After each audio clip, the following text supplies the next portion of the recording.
Olá, meus queridos amigos e amigas, que a paz do Senhor esteja com todos vocês. Que alegria ter a sua companhia para explorarmos juntos as profundezas da Palavra de Deus. Antes de começarmos nossa jornada de hoje, quero pedir algo muito especial. Se este conteúdo tocar o seu coração, por favor, curta, compartilhe com seus amigos e familiares e ative as notificações para não perder nenhum de nossos estudos.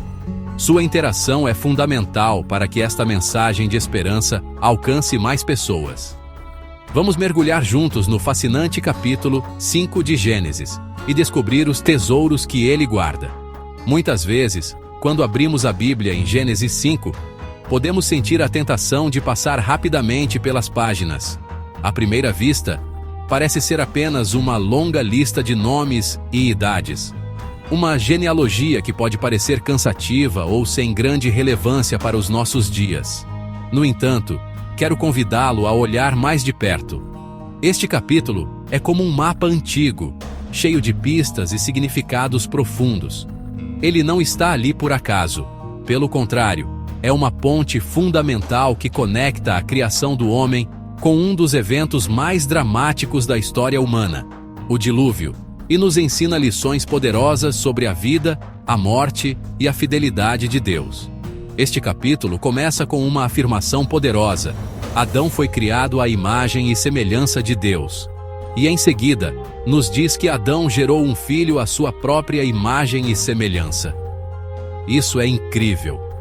A genealogia de Gênesis 5 não é apenas uma lista de pais e filhos. É a confirmação de que, mesmo após a entrada do pecado no mundo, a humanidade continuou carregando a marca do seu Criador. A imagem de Deus não foi completamente apagada. Ela foi passada de geração em geração, de Adão a Sete, de Sete a Enos, e assim por diante. É um lembrete de que cada ser humano possui um valor inestimável e um propósito divino desde o início. A estrutura repetitiva do texto, onde lemos o nome de um patriarca, a idade que ele tinha quando gerou seu filho e o total de anos que viveu, reforça essa ideia de continuidade. É como se Deus estivesse nos mostrando, de forma muito clara e organizada, que seu plano para a humanidade não foi frustrado pela queda. A linhagem escolhida, a semente da mulher prometida em Gênesis capítulo 3, versículo 15, estava sendo preservada. Cada nome nessa lista representa uma geração que manteve viva a esperança da redenção, passando a tocha da promessa adiante, em um mundo que já começava a sentir as trágicas consequências da desobediência.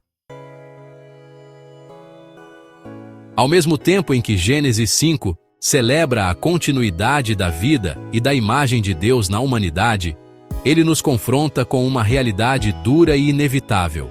Quase ao final da descrição de cada patriarca, encontramos a frase sombria e repetitiva: e morreu.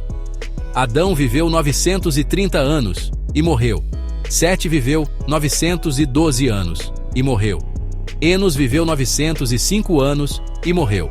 Essa repetição funciona como um eco constante da sentença declarada no Jardim do Éden: do pó vieste e ao pó tornarás. A morte não era parte do plano original de Deus, mas a consequência direta do pecado, uma sombra que passou a cobrir toda a humanidade. Essa repetição não é para nos desanimar, mas para nos ensinar. Ela nos mostra a seriedade do pecado e suas consequências devastadoras. O salário do pecado é a morte, e Gênesis 5 ilustra isso de forma incontestável. Cada vez que a frase "e morreu" aparece, somos lembrados da separação e da dor que a rebelião contra Deus trouxe ao mundo. O capítulo se torna um memorial, um registro histórico que não esconde a verdade dolorosa. A vida, embora um dom precioso, agora tinha um fim. A criação, que antes era perfeita, agora gemia sob o peso da mortalidade imposta pela desobediência humana. No entanto, em meio a essa realidade da morte, algo chama muito a nossa atenção: a impressionante longevidade dos patriarcas. Viver mais de 900 anos é algo que nossa mente moderna tem dificuldade para compreender. Existem várias possíveis explicações para isso. Alguns estudiosos sugerem que a atmosfera da Terra, antes do dilúvio, era diferente, com uma camada de proteção que filtrava a radiação solar de forma mais eficaz, contribuindo para uma vida mais longa e saudável. Outros acreditam que o DNA humano ainda era muito puro, com poucas mutações genéticas acumuladas, o que permitia essa vitalidade extraordinária. Independentemente da explicação científica exata, que talvez nunca saibamos ao certo, há um propósito teológico claro para essas idades avançadas. Uma vida longa permitia que o conhecimento sobre Deus e suas promessas fosse transmitido de forma direta por muitas gerações. Adão, por exemplo, viveu tempo suficiente para conhecer Lameque, o pai de Noé. Imagine o primeiro homem contando pessoalmente as histórias da criação e do Éden para seus descendentes distantes. Essa longevidade garantia a preservação da verdadeira história da humanidade e da promessa de um Redentor, mantendo a esperança viva até o tempo de Noé. Em meio à fórmula repetitiva de viveu, gerou filhos e filhas, e morreu, o capítulo 5 nos apresenta uma quebra de padrão espetacular. Chegamos a um homem chamado Enoque, e a narrativa sobre ele é diferente de todas as outras. O texto não se concentra apenas em quantos anos ele viveu ou em seus filhos. Em vez disso, a Bíblia nos dá o detalhe mais importante sobre sua vida. Enoque andou com Deus. Essa expressão é profundamente significativa. Não significa apenas que ele acreditava em Deus, mas que ele vivia em comunhão íntima e constante com o Criador, em uma amizade diária e profunda. Andar com Deus sugere uma vida de obediência, confiança e relacionamento. Enoque vivia em um tempo de crescente maldade, mas ele escolheu um caminho diferente. Ele não se conformou com a cultura ao seu redor. Em vez disso, ele buscou a presença de Deus a cada dia, alinhando sua vontade com a vontade divina. Sua vida se tornou um testemunho poderoso de que é possível, mesmo em um mundo corrompido pelo pecado, manter uma conexão verdadeira e pessoal com o céu. Ele é um exemplo luminoso de fé e devoção, uma luz que brilha intensamente na genealogia de Gênesis. A história de Enoque se torna ainda mais extraordinária por causa de seu final. Para todos os outros patriarcas listados, a conclusão é e morreu. Mas para Enoque, a Bíblia diz, e já não foi encontrado, porquanto Deus o havia tomado para si. Enoque não experimentou a morte. Por causa de sua caminhada fiel, Deus o levou diretamente para a sua presença. Ele foi transladado. Que recompensa incrível por uma vida de comunhão! Seu exemplo nos mostra que a morte, embora seja a consequência geral do pecado, não tem a palavra final para aqueles que andam com Deus. A história de Enoque é uma poderosa mensagem de esperança para todos nós.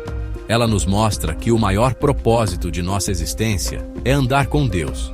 Assim como Enoque, somos chamados a cultivar um relacionamento diário com o nosso Criador, conversando com Ele através da oração, ouvindo sua voz através de sua palavra e obedecendo à sua vontade. A trasladação de Enoque é uma prévia da vitória final sobre a morte que Jesus nos oferece. É uma promessa de que, para aqueles que são fiéis, o fim desta vida terrena não é um ponto final, mas uma passagem para a vida eterna ao lado de Deus.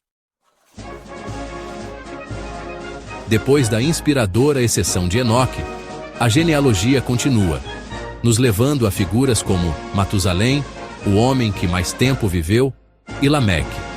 É Lameque quem nos apresenta a figura central que encerrará este capítulo e dará início ao próximo grande evento da história humana.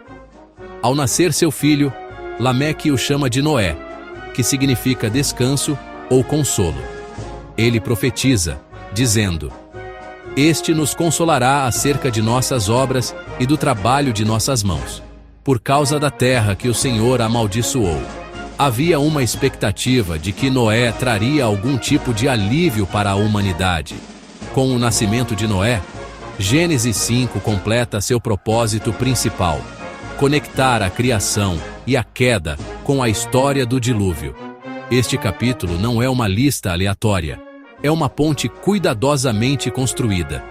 Ele traça a linhagem piedosa de Sete, mostrando como Deus preservou um remanescente fiel através dos séculos. Enquanto o resto do mundo mergulhava cada vez mais na violência e na corrupção, como veremos no capítulo 6, Deus já estava preparando o homem que seria o instrumento para a preservação da raça humana. Noé é o ponto culminante desta genealogia. Gênesis 5, portanto, nos ensina uma lição vital sobre a soberania e a providência de Deus. Mesmo diante da rebelião humana e da consequência terrível da morte, o plano de Deus nunca esteve fora de controle. Ele sempre teve um plano de redenção em andamento. A genealogia é a prova escrita de que Deus estava guiando a história, pacientemente, geração após geração, em direção ao cumprimento de suas promessas. A esperança que começou com a promessa de um descendente em Gênesis capítulo 3, versículo 15, é carregada através dos nomes em Gênesis 5 e encontra seu próximo ponto focal em Noé. Ao final, Gênesis 5 é muito mais que uma lista de nomes. É um resumo poderoso dos primeiros capítulos da história humana. Ele reafirma o valor do homem como imagem de Deus, confronta-nos com a realidade da morte como consequência do pecado, inspira-nos com o exemplo de Enoque sobre a possibilidade de uma vida íntima com Deus e nos prepara para a história do dilúvio através de Noé. Acima de tudo, este capítulo nos mostra que, mesmo nos tempos mais sombrios, a esperança sobrevive e o plano de Deus para salvar a humanidade continua avançando. Que possamos, como Enoque, escolher andar com Deus todos os dias de nossa vida.